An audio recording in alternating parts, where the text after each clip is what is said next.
Ex-Gubernur Jawa Tengah Ganjar Pranowo telah mendeklarasikan menjadi oposisi dalam pemerintahan Prabowo Subianto Gibran Rakabuming Raka. Terkait keputusan Ganjar, Gibran lantas memberikan komentarnya. Diketahui alasan Ganjar menjadi oposisi karena ingin menegakkan mekanisme pemeriksaan dan keseimbangan terhadap kebijakan pemerintah baru. Selain itu, ex-calon presiden ini juga ingin menunjukkan moralitas politik.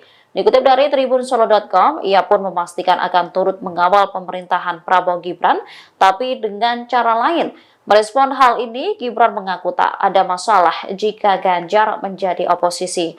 Wali Kota Solo itu lantas memberikan pesan kepada suami Siti Atikoh Supriyanti itu. Ia meminta agar Ganjar bersedia mengawal program pemerintah yang akan ia jalankan.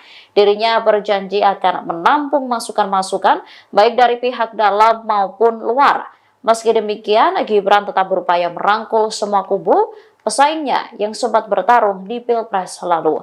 Hal ini dilakukan seusai arahan calon presiden terpilih Prabowo Subianto. Akan tetapi Gibran menegaskan bahwa merangkul semua bukan berarti masuk dalam kabinet pemerintah. Download Tribun X sekarang, menghadirkan lokal menjadi Indonesia.